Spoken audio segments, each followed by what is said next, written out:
Banyak orang mengira arwah gentayangan adalah arwah orang mati, padahal bukan. Arwah gentayangan bukan arwah orang mati karena tidak mungkin ada orang mati gentayangan rohnya. Karena ingat bagian awal tadi itu tidak mungkin ada roh gentayangan karena langsung diadili. Lalu kalau ada gentayangan itu siapa? Itu setan yang menyamar sebagai orang yang mati. Nah, perihal-perihal praktis. Pertama, mana yang didoakan sebenarnya? Kita ingat bagian tadi ini. Surga kekal, maka tidak perlu didoakan karena sudah kekal, bahagia.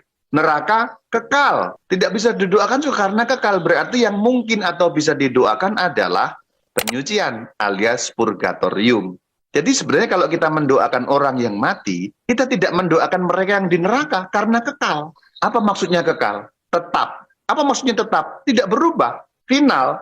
Yang di surga bagaimana? Mereka juga final. Sama-sama final, tidak bisa berubah. Yang masih bisa yang mana? Purgatorium. Jadi sebenarnya kalau kita itu mendoakan orang yang mati, sebenarnya mendoakan mereka yang di purgatorium. Seandainya nggak didoakan, bagaimana Rama? Ya pada titik tertentu akan sampai di surga sesungguhnya. Tapi lama gitu. Dalam hitungan kita di dunia ya. Lama sebentar itu kan hitungan kita di dunia. Dunia akhirat tidak mengenal lama atau sebentar. Karena mereka hidup di luar ruang dan waktu kita. Tapi itu istilah kita. Bahasa gampangnya adalah dengan didoakan mempercepat mereka. Selanjutnya kalau kita masih bertanya, untuk apa sih mempercepat mereka yang di penyucian segera ke surga? Kan pasti akan sampai surga juga. Bukankah orang Jawa mengatakan alon-alon waton kelakon? Biar saja, biar lambat asal selamat, ya pasti selamat. Artinya orang yang di purgatorium itu pasti selamat. Meskipun mereka lambat tetap akan selamat, tetap akan masuk surga. Ya sudah pastor, kita ngapain mendoakan mereka gitu ya. Mendoakan mereka itu ngapain gitu ya. Nggak usah gitu. Ya sebenarnya cara berpikirnya begini. Mereka yang di purgatorium itu pengen segera sampai di surga. Karena surga sangat menyenangkan di mata mereka kan. Di mata kita juga kalau kita mengetahui surga itu seperti apa. Doa kita menyegerakan mereka segera sampai ke surga. Bahasa simpelnya seseorang yang kangen berat, lama nggak ketemu, kalau segera cepat ketemu kan, seneng gitu. Itu simpelnya seperti itu. Kenapa kita mendoakan mereka yang di purgatori? Tujuannya memperoleh kekudusan yang perlu, sehingga kalau sudah kudus segera masuk surga. Itu simpelnya seperti itu, seperti yang dirumuskan dalam KGK 1030. Nomor 2, soal arwah gentayangan. Dalam kehidupan kita sehari-hari itu kan ada arwah gentayangan. Betul ada, memang ada. Tetapi banyak orang nggak tahu siapa sesungguhnya arwah gentayangan. Nah itu. Banyak orang mengira arwah gentayangan adalah arwah orang mati. Padahal bukan.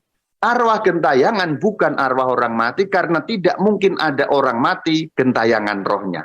Karena ingat bagian awal tadi itu tidak mungkin ada roh gentayangan karena langsung diadili. Lalu kalau ada gentayangan itu siapa? Itu setan yang menyamar sebagai orang yang mati. Orang yang mati kalau dipanggil nggak boleh. Maka dalam Alkitab ada larangan berkontak dengan orang mati. Di sini sebenarnya persoalannya. Karena setan menipu orang yang hidup dengan menyamar sebagai orang yang mati itu. Nyatanya mirip sekali Rama. Ya memang iya. Setan kan banyak tahu. Jadi setan tuh memang bisa meniru orang yang mati itu sangat mirip bahkan persis. Jadi kalau Anda ketemu dengan arwah gentayangan itu roh setan. Karena roh manusia tidak mungkin bergentayangan, mereka pasti masuk pengadilan. Demikian juga persoalan yang dipercaya, saya kira beberapa kultur juga punya keyakinan seperti ini. Ini sebenarnya tidak cocok dengan iman Katolik. Katanya kalau masih 40 hari beredar sekitar rumah, masih muncul, masih apa. Apakah begitu? Tidak. Tidak ada roh seperti itu berkeliaran sekitar rumah atau roh bergentayangan. Kalau ada berarti siapa? Sama, roh setan. Yang menyamar untuk mengelabui orang yang hidup. Itulah kenapa berkontak dengan orang mati nggak boleh. Kapan-kapan kita bicara ya mengenai tema berkontak dengan orang mati. Ini di luar tema ini. Nyambung tapi di luar ini. Kayak yang sekarang kita bicarakan kan soal-soal mendoakan doa arwah ya. Tapi soal berkontak dengan orang mati kan sebenarnya soal yang lain. Kapan-kapan kita ngobrol mengenai itu. Kalau ada yang minta tema berkontak dengan orang mati, itu bagaimana? Nah, itu ada nanti ya. Jadi sebenarnya di sini 40 hari itu nggak ada. Sudah nggak ada. Kalau ada berarti setan. Itu sangat simpel. Kenapa sih kok seperti itu? Mengapa tidak mungkin? Mengapa tidak mungkin berkeliaran 40 hari? Mengapa tidak mungkin bergentayangan? Justru karena ajaran Katolik sangat jelas tadi itu. Di sini, detik di mana orang meninggal diadili.